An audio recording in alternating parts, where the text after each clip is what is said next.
kick off. Hello everyone, my name is Vanessa Curtis. I am founder and chair of AbilityRE. We are a non-profit organisation designed specifically to help raise awareness and create opportunities for people with disability, neurodiversity, mental ill health and long-term health conditions within the real estate and built environment sectors. And we work with individuals, with companies and with governing bodies to try and do that. I have with me today the very amazing Professor Amanda Kirby, and we are going to go through a session around neurodiversity, around talent and the workplace profiler tool and how it can support both individuals and organisations. And I will hand over to Professor Amanda Kirby to introduce herself. Thank you very much. Thank you. Thanks, Vanessa, and thanks for inviting me this morning. So my background is in neurodiversity. I come from a neurodivergent family. I've got neurodivergent children, neurodivergent grandchildren. I'm a medical doctor and worked in this field clinically, ran a centre for 25 years, started seeing children, and 25 years ago, people thought you grew out of this stuff. And so when my son was diagnosed, they'd say, you know, don't worry, he'll grow out of it, whatever it was. And so over the last 25, 30 years, my son's nearly late 30s now. And over this time, I've realized from the research that we've done with myself and with other people, that the people who come through the door who are neurodivergent don't come neatly boxed and coxed and we can give a single solution to one person. And that's important in a workplace setting. So a lot of my work over the last few years has been really focusing on education and into the workplaces and spaces, including being part of the working group on the BSI guidelines for lived spaces that was published at the end of last year. So I'm really interested in how do we support people who are in workplaces and in different workplaces. So what I thought I would do this morning is tell you a little bit about the rationale for Do It Profiler and how it was developed and a sense of why it was developed, and then a little bit about what it does and then how we can help and work with you to solve some of the solutions that you can optimize talent and attract talent and retain talent, which is so important. So our whole basis of Do It solutions is really championing neurodiversity, well-being and inclusion. And that's really important because people don't come just with challenges. Actually, the people you employ in the workplace come with strengths. That's what you're going to be. You're going to be hiring them and keeping them for the things they can do. And that's incredibly important. We keep focusing on that. So as I said, I've worked in this field a long time. I've written a book, Neurodiversity at Work, which was the DI Equality Book Awards in 2022. And brought out Neurodiversity and Education with two other, sorry, my phone is on and that shouldn't be, in 2022. So apologies for that. I think and breathe and sleep this stuff. So I'm very happy for you to answer any questions you've got. So what we do, we're a tech for good company and our ethics and values are really important. How do we help support individuals, but also support organizations? And we use two approaches. We think about universal design, how to get it right for everybody, you know, coming through, because you won't know who is neurodivergent and who's not. I'll explain those terms in a moment. People don't always have a diagnosis, don't have a label, don't want to say or share or disclose because they might feel uncomfortable doing so. So there's two aspects to this always, which is universal design. How do you get your processes right so that you're going to be in an anticipatory fashion, reaching as many people as possible who are not ready, don't know, but just need the support. And that's really important in the UK to meet the Equality Act 2010, so you're compliant, which is really important, but also the Health and Safety Act 1974, which often people forget about completely in working environments. So we provide consultancy. We'll come in, some places really want to know, what do we do? Where do we start? How do we go? What's going to be important for us to focus on? What works, what doesn't work? And we can help at all stages, and I'll come back to that. And then the training, we deliver training from awareness sessions right the way up to accredited training. And we do training for managers, line managers, senior leadership, HR departments, and for people. And like me, a lot of people in workplaces have got kids who are neurodivergent as well. And sometimes we'll do sessions for organizations about supporting your family as well, because we don't just come to work and leave our home life at home. Often we're trying to balance that, and some people are a bit of sort of the sandwich filling, caring above and caring below, and that can be quite challenging, especially if you're neurodivergent and trying to juggle a number of things already. So this is partly what we do. So what we can, when you're thinking about a life cycle, employee life cycle, there are things that you can do along the way. And over the last few years, we've worked out really what's important in terms of order to do things in. So leadership awareness, to really get success actually in any setting, we've really got to think about senior leadership buy-in. That's going to be really important. So people need to know this is good for the organization. This is going to attract talent, it's going to retain talent, it's going to optimize performance. We have a neurodiversity gap analysis tool, which allows you to have a look at all your processes and systems in place and see where you are, good bits you're doing, where are your gaps that you need to work on, and set those priorities. And general awareness training, manager training, setting up your ERG or ability networks, thinking about your interview adjustments, really. And most of these we know are low cost, no cost things that you do. Just things like sending out questions before, making sure that your website's accessible so that people can apply in a way. And if they need an alternative way of having an interview, really important. And the interview panel understands that people sitting in front of you every day of the week may be neurodivergent. And if you use a lot of jargon or you have a lot of instructions, that can be really confusing. And then our screening tools, which I'll show you in a second. Accredited training up to level 4 or college network, so you can be neurodiversity friendly, and the champions program we've got as well. So we've got lots of things we can offer you. So come and talk to us afterwards if you want to. So the challenges are when you're coming into an organization is that, and you're running an organization, is some people want, and most people want, is just practical support. I want to know how I can be my best self. What's going to work for me? That's really important. Some people want to know if they should be diagnosed or not. And that can be an initial pathway to know, do I go further or not? However, you don't need a diagnosis to get access to work, and you don't need a diagnosis to get reasonable, not reasonable, just workplace adjustments. Reasonable is a test of the size of the organization. Some people have been diagnosed with one condition. So it may be 20 years ago, you got a diagnosis of dyslexia, and now you're learning more and you realize, well, actually, it would never quite fitted completely. Perhaps I've got DCD or dyspraxia as well, which commonly overlaps. So they may be recognizing other parts of themselves. It could be that face-to-face screening and assessment may be less of an option. There are huge long waiting lists, 3 to 5 years in many places across the UK for ADHD and autism assessments, but non-existent for DCD or dyspraxia assessments. Or they're too expensive if you want to go the private route, or they're not going to, they might give you the label, but they still don't give you the practical support and the adjustments that you require. And I keep saying it's not the role of the workplace to diagnose. You know, workplaces don't diagnose asthma, epilepsy, or bunions. Why do we now suddenly think we should be diagnosing all sorts of other neurodevelopmental conditions as well? So we're talking about 15 to 20% of the population are likely to be neurodivergent. First term I've used that word so far, and I'll explain it now. And in your workplace, in your executive team, your customer, your clients, your supply chain, if you're recruiting potential talent, or you may have children, or you may be neurodivergent. So everybody's going to know somebody, because relatively speaking, that's quite common, isn't it, really? It's not a rare condition. And it comes back to, why do we have genes that are actually really good for some stuff and really challenging for other? Is that we know that some genes exist and survive for really good reasons, because they allow us to thrive. So you can think about the camel's been adapted for hot conditions, can survive as well. The chameleon has adapted to blending into the background, and that's a survival mechanism.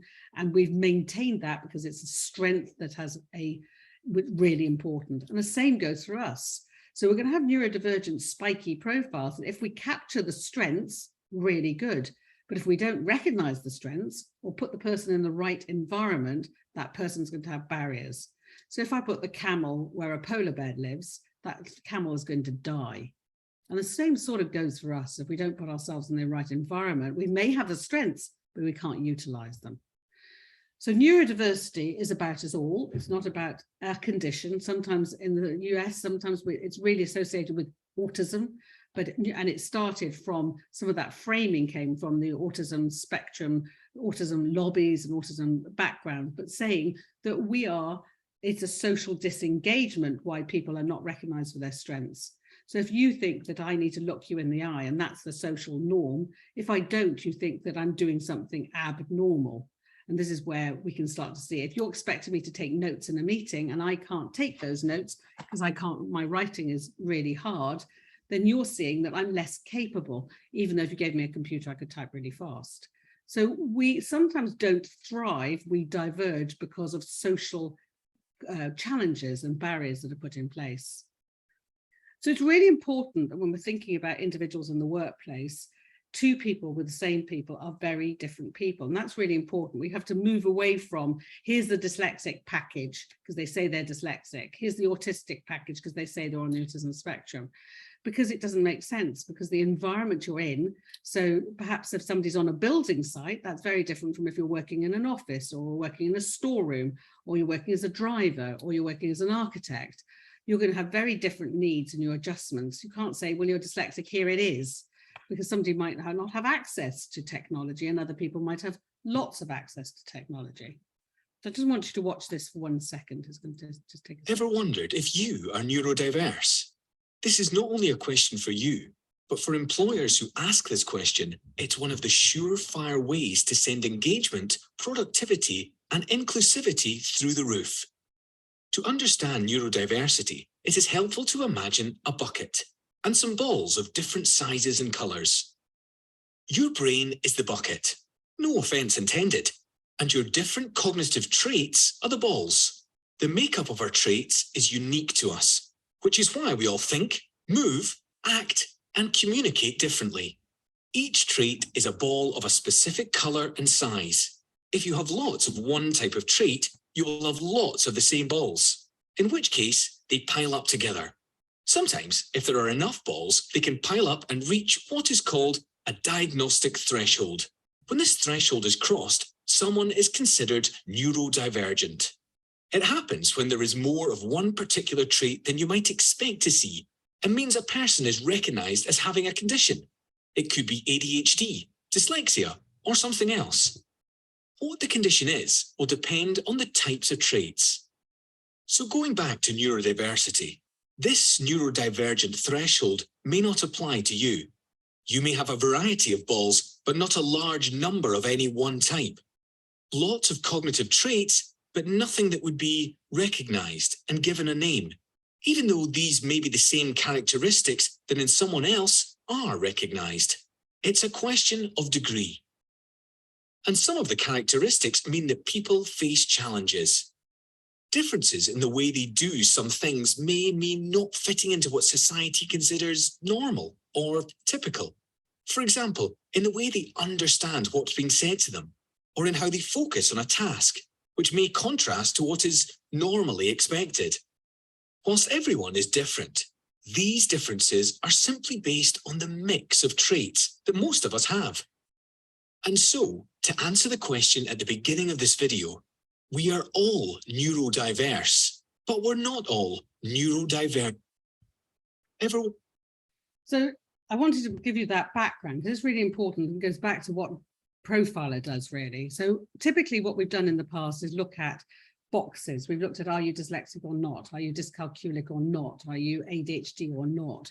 The reality is that most people, our brains, we've got 84 billion brain cells and they're connected in billions of ways. Our brains don't know about those boxes. So one person might have writing, maths, fine motor skills, and somebody else might have listening, speaking, and concentration skills, those different balls we showed in that bucket. And the reality is there's lots and lots of evidence that overlap between all of these conditions is the rule rather than the exception. So if you have a diagnosis of autism, that doesn't mean you are just having autism or on the autism spectrum. 80% of people will have dyspraxia as well, but 20% won't. 1 in 3 people with ADHD will have autism, but some people won't. But so there's huge variability when you start mixing this around. It's like a sort of minestrone, taking out different soup spoons as well of different strengths and challenges, okay?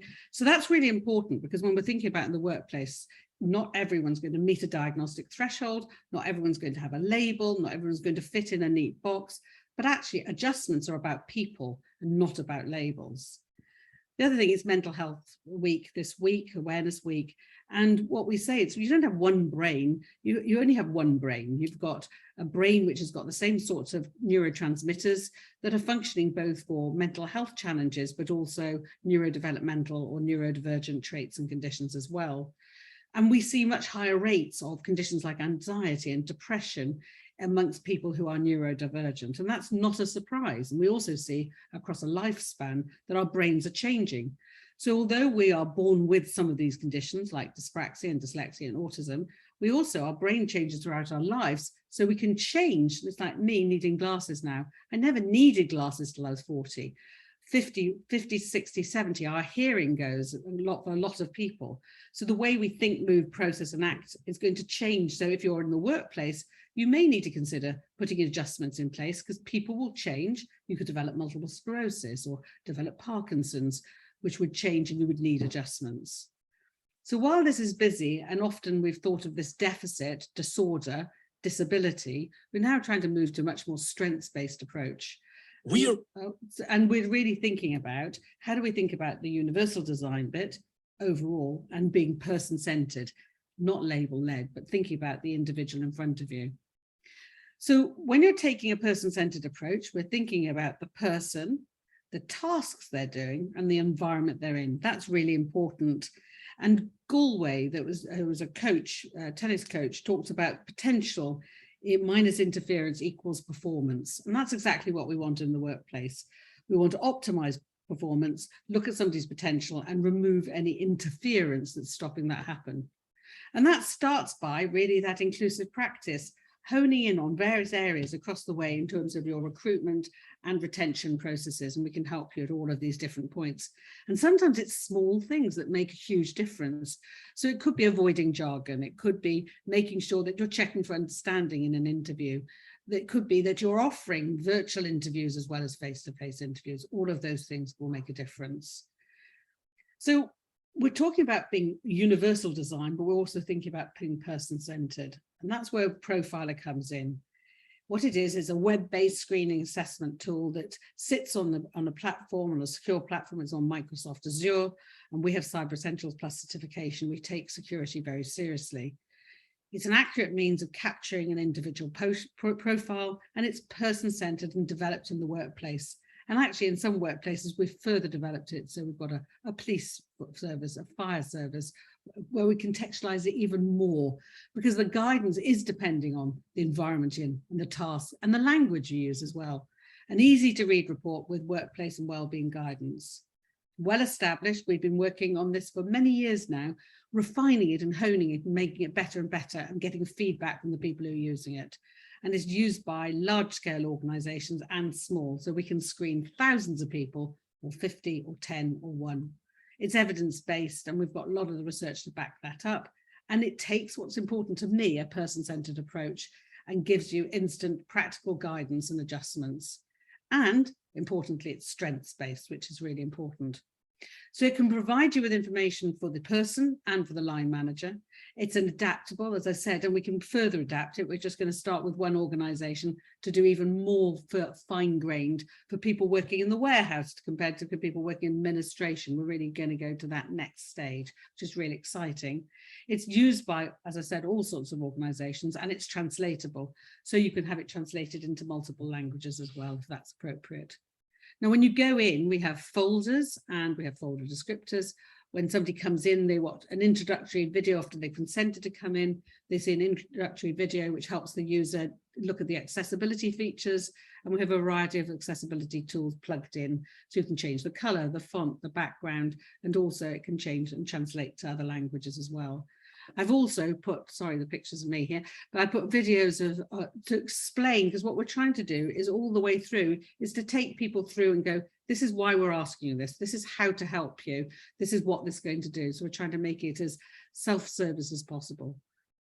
The first couple of modules, we call these the Lego bricks, about me is capturing that background information. And then we've got that important neurodiversity screener. It's not death by assessment, so you can stop and have a cup of tea and come back if you want to. Really important that we designed it to be user-friendly and accessible. We've got a module about work, which is gathering information about what's working, what's not, what's helping, what's hindering. That's really important because you may have information that you found, this is what I really need, or this is what I found helps, and that's going to help the employer significantly. And then well-being. Remember, we've got one brain, not two brains. So it's important to think about, why do I feel stressed here? What's making things better for me? Think about homework, physical and psychological factors. So looking at stress factors and enablers as well. And then the work with me passport, then you can take that information, sit with the line manager and agree what's going to be put in place. And you can monitor that and print that off and share that if you want to with others.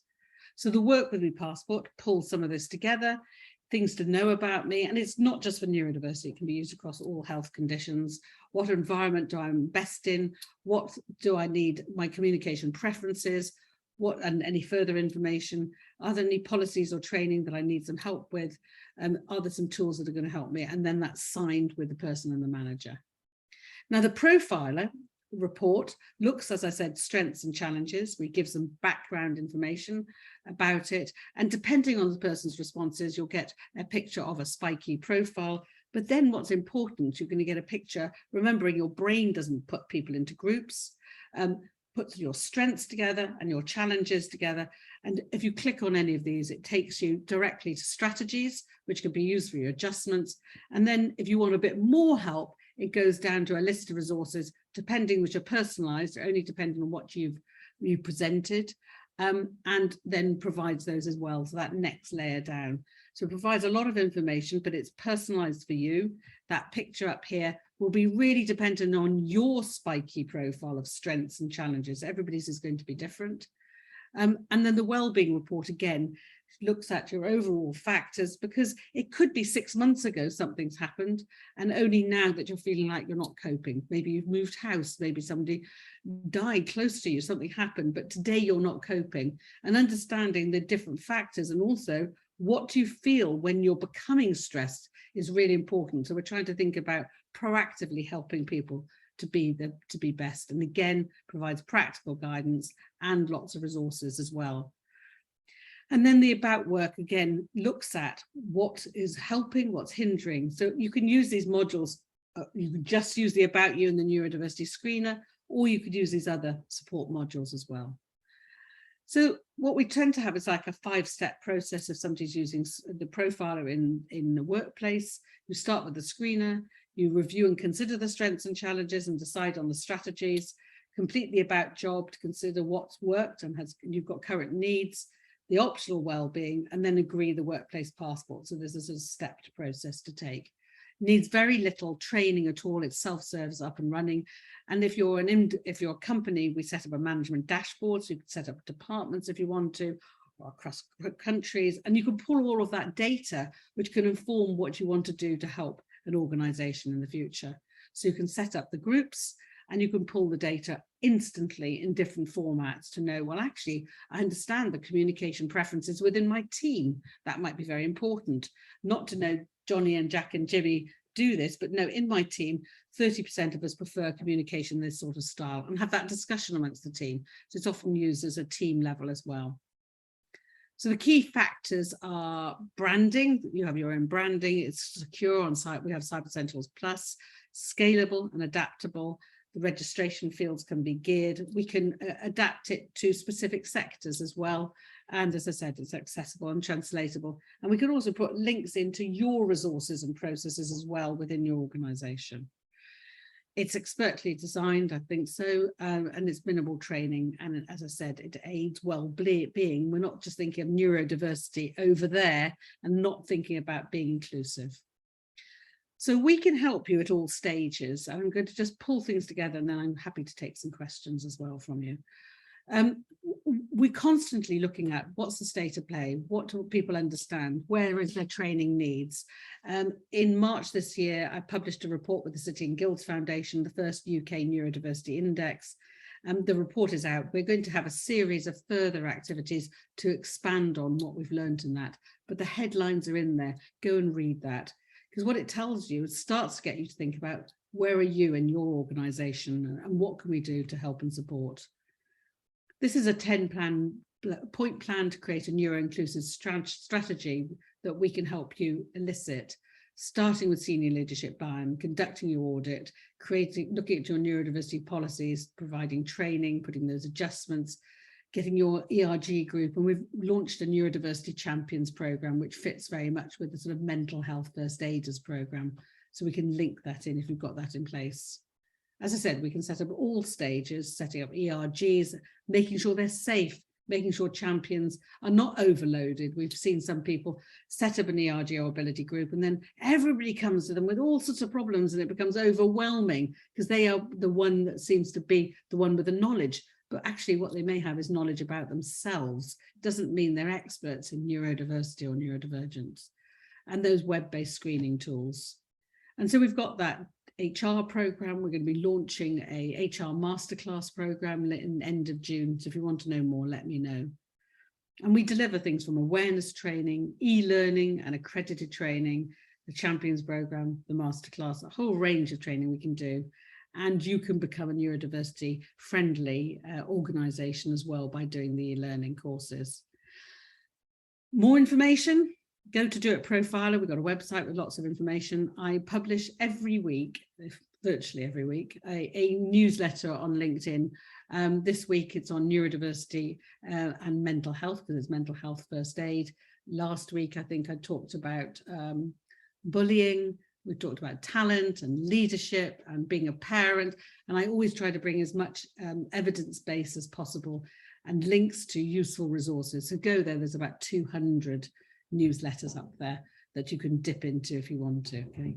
So on that point, I'm going to pause and stop sharing my screen, and I'm happy to take any questions.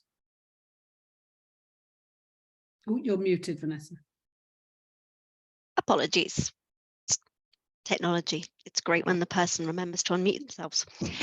So just while our participants are mustering their questions, I have a couple, if I may, that are of specific interest. The first one is around the point that you mentioned about even people who have a neurodivergent diagnosis can feel uncomfortable to share that with their line manager, their HR representative, whatever it is. And obviously that puts them at a disadvantage then in terms of whether the company will give them the adjustments they need. I know a diagnosis legally isn't necessary, but still organizations, the first thing they say is, oh, you know, have you got a diagnosis? And it's also very dependent on that person actually building the courage, and it's a huge amount of courage to speak up and say, well, I've got this and I need this help. And that doesn't even include all of the people who don't have a diagnosis. So what can we do within our industry, we're real estate, built environment sector, to create the sort of the culture or the psychological safety, first of all, for people to be able to come and voice that need? So I think the first that's a long Sorry, lots of parts. So there's lots of bits to it. So let me think about that in parts. So the first is we should be trying to support people's needs without a diagnosis. Right? I'm going to say it again, because that, and if we're a manager or we're running an organization, we want to keep people and we want to attract and retain people. And we need to be thinking about it in a much more inclusive manner, which is, what do I need to do? Is there a training gap? Is there a communication issue? How do we get teams to work better together? And if we start getting our head around that, neurodiversity isn't about those people over there who need this stuff if they let us know. And thank goodness they haven't, so we don't need to do anything, right? So I think that's really important, okay? So if your values as an organization say, we want everybody to do their best, whether you've got a label or not, and we start talking that language, then people start going, I find it difficult when you're sending me an email, I don't quite understand what you're asking me to do. We start having conversations which are safe, because we're able to have those conversations, okay? So the other thing is that we often think, well, if we do those things for you, you've got it now, get on with it, right? But actually sometimes, and we've seen this from the research we've been doing, some of the biggest problems are not somebody getting a piece of software, it's communication and attitude of others. So an adjustment isn't just a piece of software that gives you text to speech or speech to text or a nice chair or whatever. Some of that is around attitude. It's about microaggressions. It's might be about sending an email with 27 things and you haven't told me what's important and what's not important. And then I don't know how to ask you because I'm worried about saying something. So I think when we're doing about training in neurodiversity, I think we've got to move away from, we need awareness, and we need, and I purposely haven't spent this morning or this afternoon talking about this is ADHD, this is autism, this is dyslexia, and I purposely haven't, because and we had more time, I might go into some of that. But the point is that I think when people have a bit of knowledge, they realize what they don't know, and they're even less reticent to have the conversation. Right. Yes. So, you don't know what you don't know till you know a bit, and then you realize, oh my goodness, like, oh, I might get it wrong. I might say the wrong thing.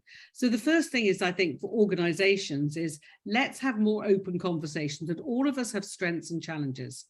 All of us have strengths and challenges, and our challenges will change throughout our life. And that we need to be having not an annual appraisal, because that's like too late, and it usually becomes a performance management conversation. It's about those regular pieces which say, do you know what you need to do? And that's actually what we've heard, is people saying they are more likely to ask for help if there's a regular check-in, there's an opportunity that I can say to you honestly, I didn't get that, I'm sorry, can you just clarify it? Could you tell me it again? Could you write it down? Could you email it me? Could you bullet point me, for me? So those things change, and those are all adjustments. And I think the other bit is we need to stop using the language about reasonable adjustments, because reasonable is a test of the size of the organization, right? And we should be thinking about all of us require some adjustments. Not one, an adjustment might be a pen that, like that, or it could be a keyboard, or it could be just knowing Office 365 has got lots of good stuff on it. Can you tell me what it is? An adjustment might be, you're not telling me your environment doesn't have lots of acronyms. I know it will have loads, right? So as an industry, could you be sharing those acronyms so people know what those terms mean? So as an industry, we can make communication more comfortable to have those conversations. And that means what you need to do for one extends to many, and you reach people who are not disadvantaged or worried or avoiding it because they're concerned about power, about progression, about, if I say this now, what's that going to do for my job prospects? And the real issue at the moment is not everybody has the same knowledge. There are, I get lots of the dreadful stories because people tell me those dreadful stories, and so you've got to be cautious. You've got to be cautious about who you say, I'm on the autism spectrum, or I've got ADHD, or I've got dyslexia, or I think I might, because people go, well, you don't look like my brother, or the other bit is people go, oh, I think he's got ADHD. I've been on this call. I definitely, he's got ADHD. Got it. I've watched it. Don't start diagnosing people as well. That's not a good idea. So I think there's a few things we can do to make people feel safe, but people should not have to share. I don't need to tell you I've got bunions. It's none of your business, right? And we shouldn't have to feel we have to share to get support. And under the Equality Act, we don't need to, even though, as I know, I'm a pragmatist as well. We're still at a point where people go, well, tell me, how do you know? And, and you have to prove it. And the reality is those balls in the bucket, some people are not going to ever get a diagnosis of dyslexia, but they've got traits that need some adjustments, and that's where universal design principles comes into play. It's hilarious you mentioned that. I have actually been told that I don't look like I have ADHD. And I was like, what do you mean? I would have spotted you a mile off, Vanessa. There we go. No, but that's ridiculous. It's ridiculous, isn't it? What is it about you that says you've got ADHD? And the reality is, that's interesting because you missed it in me for 45 years, right? Yeah. You know what I mean? So yes. All these women who are getting diagnosed now, well, people weren't that good at it that long ago. So, that it's ridiculous. And also it's stereotyping, you're one of those people. And actually, it's a bit like hiring people on the autism spectrum because they must be good at IT. Well, that was going to be my next question, actually. Because obviously a lot of companies are out there shouting about this now and saying, oh, we've got this great thing and we're hiring loads of people with autism to go and work in a technology back office center with no windows over there. And I'm kind of like, well, isn't that just discrimination with another button on it? Of course it is, absolutely. And we go back to post-war. We took people who were learning intellectually disabled and we put them into factories, right? And we herded them together. The first thing is there are lots of people on the autism spectrum who can't stand a computer, can't use a computer, never want to use a computer, right? And hate it. There are some people on the autism spectrum, it's spectrum, big word. So that's why it's called spectrum as well, huge variation. And there's some people who are comedians, there are some people who are sports people, there are some people who are scientists, there's some people who are amazing artists, there's some people who are not amazing artists, there's some people who have intellectual disability and are non-verbal, who have epilepsy, who have got a huge level of need and support needs. And it goes to one of the anonymous attendees who just posted a question, so thank you, because I think it feeds into that. Which is, do you think the emerging rhetoric of some large corporates of seeing neurodivergent persons as superhumans is problematic, or a movement in the right direction to recognize strengths?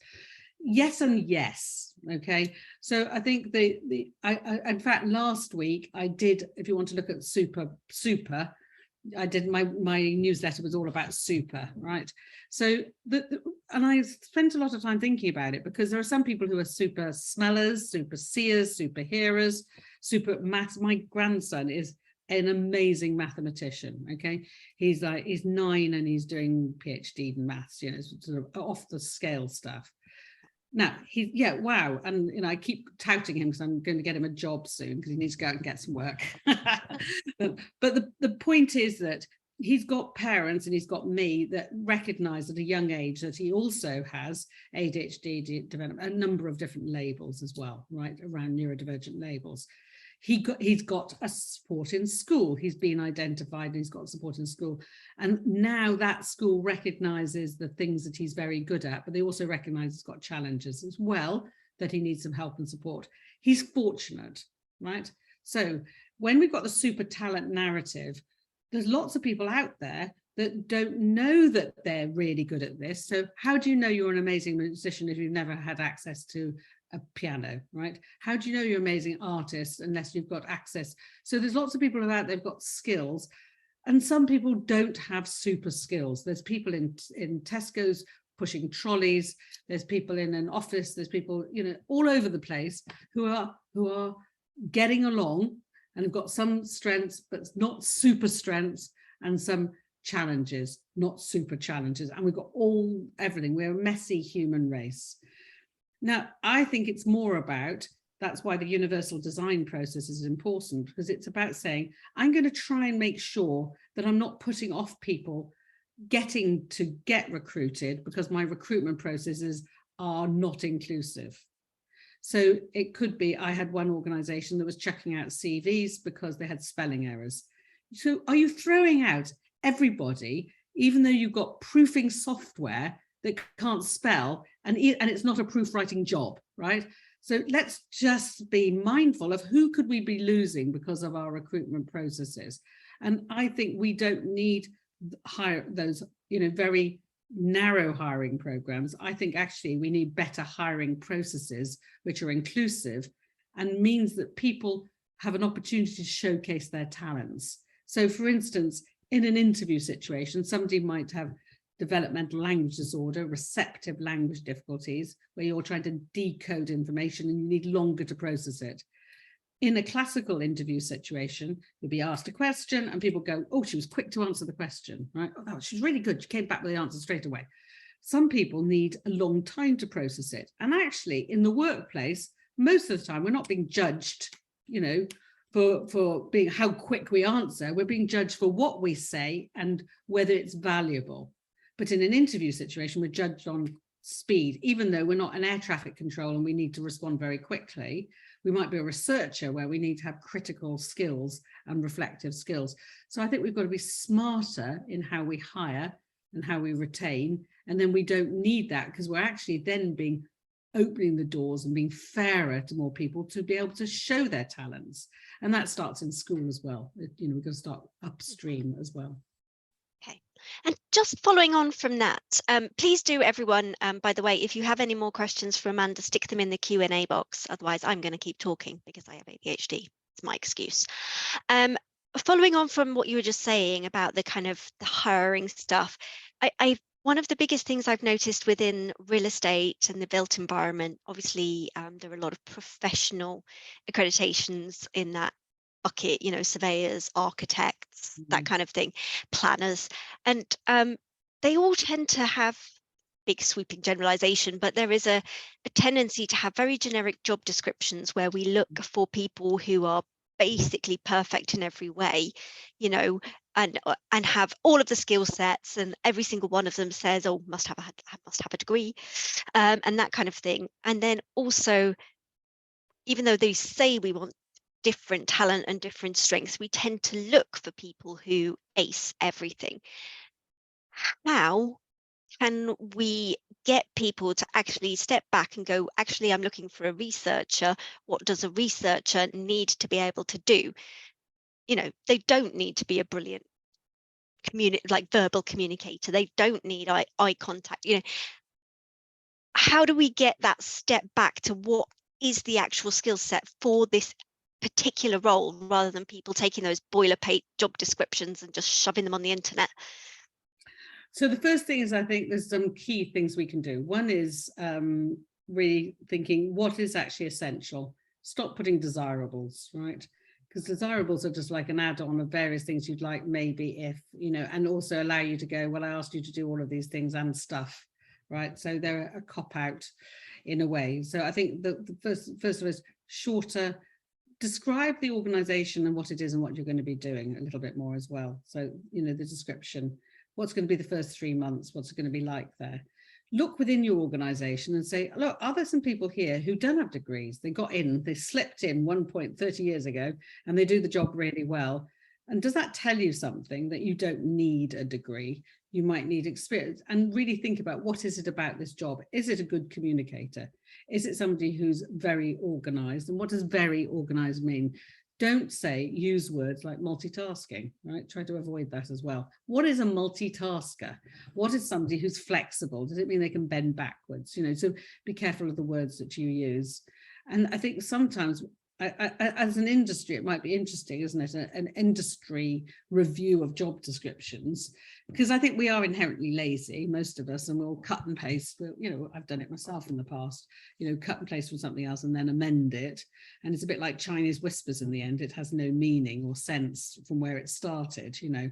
So I think that we can do, I'm quite interested in, I've got some ideas on job matching and thinking about how we do that more effectively, and reverse job matching. So I think there's some things, so maybe a conversation for another time. Excellent. Excellent. Thank you very much. We've got another one in the Q&A box. Let me just find it and read it out for you. I want to improve support in my organisation for managers with neurodivergent team members, diagnosed and undiagnosed. Where would you recommend I start? And do you have any tips for securing senior management sponsorship? So Lisa, come to us, because that's exactly what we're doing. We're going to give a guidance for somebody like yourself to give you the tips you need to take to senior management, right? So that's the first thing. I think that for managers, we have to do a what's in it for me. So I think that most managers are going to go, why? You did diversity last year and it was something else the year before. Now I've got to learn this stuff, right? And some people, if they're busy, go, why me, why now? I haven't got much time. So I think it's really important when you're going to senior management, it's about, why do this? Well, because it's going to attract, retain, optimize talent. You're going to get better mental health and well-being. That's going to be good for the business. You're going to get better productivity. So it's a sales pitch of what they're going to gain, right? Because recruitment costs a lot of money. When people are off sick, that's very expensive. So that's the first thing. Number two is a stick. You have the Equality Act, and we've got increasing, with awareness comes the flip side of the hat, where we've got more tribunals going to court, and you don't want that. That's not good for business. So that's the other bit. So being compliant is going to be important. And for the managers, what's in it for me, for the managers, is you're going to get a better team, better productivity. You're going to get better team cohesion, less hassle. It's going to, things are going to run more smoothly if you understand how people's communication preferences work, and reiterating that most adjustments are low cost, no cost, and they're about some of those things that I've talked about this morning. Last one, I think, and then we're Okay, running let out, me aren't go we? with this Yeah. one. Yeah, so last one. In an organisation in which the management are very neurodivergence educated, informed and supportive, how do you start to change the culture in the wider workforce, which certainly has a less supportive or positive view of neurodivergence? I would go back to, people are basically selfish, right? So we have to go back to the principles of what's in it for me, right? And I think that if we do neurodiversity over here, and we don't just think about inclusive practice, that is what is going to happen. So we've got a few people that are passionate, and usually they are really passionate about getting the right thing, doing the right thing, and know that it's the right thing. But I think we have to keep going. This is about good practice, which keeps people working well and keeps them there. It says about the values of your business. And do you know what? Tomorrow, you might need this stuff because we change over our lifetimes. And all of a sudden, it's going to become really important. And perhaps one of your kids wants to go and get a job one day. Maybe they're going to be neurodivergent. And you, by doing this, this is going to help your family, your friends, and everything as well. And like I said, with the managers, what's in it for me, you're going to get better team cohesion, better team working. And the more we can talk about that in that way, then I think it becomes a business decision. There's an organizational decision. It's not like we're doing it for those people over there. Right, done it now, thank goodness. What's next? Moving on, it becomes baked into the business. And I think that's where we want to be. It has to be part of business as usual. I totally agree. I'm so glad you said that. It makes me really happy to hear. We are slightly over now, out of time. Professor Amanda Kirby, thank you so much for joining us today. I'm incredibly grateful. And thank you for sharing the Do It Profiler with us and answering all our questions.